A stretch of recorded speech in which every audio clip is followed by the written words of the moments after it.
అసలేది ఎండాకాలం ఏమున్నా లేకున్నా తాగేటందుకు మంచినీళ్ళు మాత్రం తప్పకుండా ఉండాలి. లేకుంటే ఎంత పెద్ద తోపులైనా ఎండ దెబ్బ దాకి ఎల్లంకెల పడతారు. అందుకే మంచినీళ్ళు బిందెల నిండి ఉండాలి, బయటికి పోతే బాటిళ్ళ నిండి ఉండాలి. అవి ఉండాలంటే నల్ల నీళ్ళు తెల్లగా రావాలి. గత్తర గలీజ్ లేకుండా తేటగా ఆరోగ్యాన్ని పెంచే నీళ్ళు వస్తే మంచిది, కానీ ఇట్లా మాత్రం రావద్దు. ड्रेनेज वाटर है।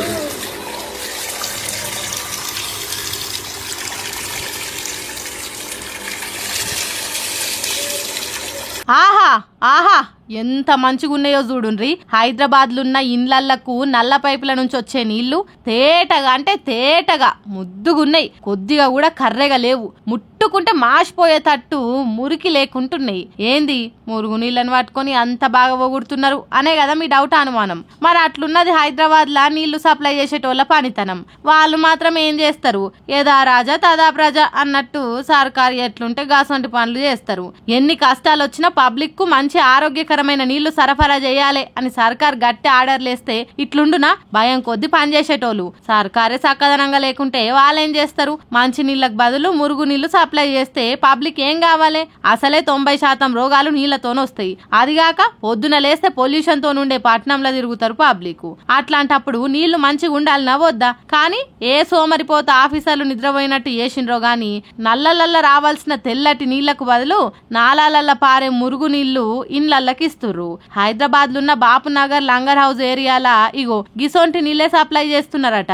మరి ఈ నీళ్లు దాగి పబ్లిక్ ఎంత తిప్పల పడతారో, ఎంత మంది రోగాల పాలవుతారో. కాబట్టి ఇప్పటికైనా సర్కార్ గిసొంటి నీళ్లు సప్లై అయ్యేటట్టు చేసిన ఆఫీసర్ల మీద గట్టి చర్యలు తీసుకోవాలి. లేకుంటే ఇదే నీళ్లు వాళ్ళకి దాపాలి అని అంటుర్రు ఆ మురుగు నీళ్ళ ఎవరని చూసిన జనాలు.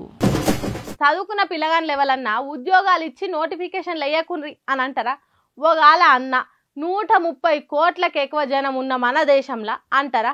దేశం దాకెందుకు మన తెలంగాణలో అంటారా? అస్సలు అన్నారు. ఉద్యోగాలు ఇస్తున్నామంటే కుప్పలు తెప్పలు వస్తారు. అబ్బబ్బా ఏం జనం ఏం జనం, గొర్రెతో ఒక బెత్తడు అన్నట్టు ఉండే ఉద్యోగాలేమో కొన్ని, వచ్చిన పిల్లలేమో బొచ్చెడు మంది. వరంగల్ పట్నంలో ఎంకే నాయుడు కన్వెన్షన్ హాల్లా జాబ్ మేళా పెడితే ఇగో గిట్ల సమ్మక్క జాతర తీరుగు వచ్చిండ్రు చదువుకున్న పిల్లలు. చదివిన చదువుకు చేసే కొలువుకు సంబంధం ఉండకున్నా మంచిదే గాని 4 రూపాయలు వచ్చే పని ఏదైనా దొరకాలని దానిలాడుతున్నారు. కొలువు కోసం కొట్టుకున్నంత పని చేసిండ్రు పిల్లలు. ఏడా వెనకబడి పోతామో అని ఒగలనొగలు నెట్టుకుంటా పోతే తొక్కిస్లాట జరిగింది. దర్వాజా కాడున్న అద్దం బలిగి కొందరికి దెబ్బలు కూడా తాకినాయట. మంత్రులు కొండా సురేఖ సీతక్కలు కలిసి షురూ చేసిన జాబ్ మేళా కాబట్టి మంచి నౌకరే వస్తుందని తండోపతండాలుగా వచ్చిండ్రట.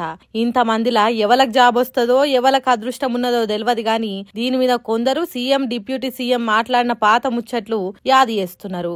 ఎక్కడ కూడా ఈ దేశంలో నోటిఫికేషన్లు ఇవ్వమని ఉద్యమాలు జరిగినాయి, నోటిఫికేషన్లు ఇవ్వమని ధర్నాలు జరిగినాయి. కానీ ఇంతగానం నోటిఫికేషన్లు ఇస్తే ఎట్లా కొన్ని ఆపుండ్రు అని ఎక్కడైనా ఈ దేశంలో ధర్నా జరిగిందా? మొదటిసారి తెలంగాణ రాష్ట్రంలో మీ ప్రభుత్వం వచ్చినాక నోటిఫికేషన్లు కొన్ని వాయిదా వేయండి అని ధర్నాలు జరిగినాయి. పబ్లిక్ సర్వీస్ కమిషన్ ప్రక్షాళన ద్వారా క్యాలెండర్ తో ఎప్పుడు పరీక్షల నోటిఫికేషన్లు వస్తూనే ఉన్నాయి. అది ఏ స్థాయికి వెళ్ళిందంటే ఒకప్పుడు నోటిఫికేషన్ కావాలని ధర్నాలు చేసే పరిస్థితి నుంచి నోటిఫికేషన్లు అన్ని పెద్ద ఎత్తున వస్తా ఉన్నాయి. ఒకదానికి ఒకటి కొంత గ్యాప్ ఇవ్వండి, మాకు కొన్ని ఆపండి అని చెప్పి రాష్ట్రంలో ఉన్నటువంటి నిరుద్యోగ యువతి యువకులు ఆందోళన చేసే అంత స్థాయిలో ఈ రోజు రాష్ట్ర ప్రభుత్వం నోటిఫికేషన్స్ ఇస్తా ఉంది. ఇన్నరా ఎట్లా అంటున్నారో? నోటిఫికేషన్లు వద్దని తెలంగాణలో ధర్నాలు ఎక్కడ చేసిండ్రో వాళ్ళకే ఎరక గాని అంతగానం ఉద్యోగాలు ఇచ్చి ఇచ్చి నిరుద్యోగులకే విసుకొచ్చేటట్టు చేస్తే మరి వీళ్ళంతా ఎవరు? మీరు అంతగానం కొలువులు ఇస్తే ఈ కొట్లాటేంది? నోటిఫికేషన్ వద్దని ఎవరన్నా వద్దంటారా? నోటికి హద్దుండాలే కదా అని పాత వీడియోలను లింకు చేసి కామెంట్లు చేస్తున్నారు కొంతమంది.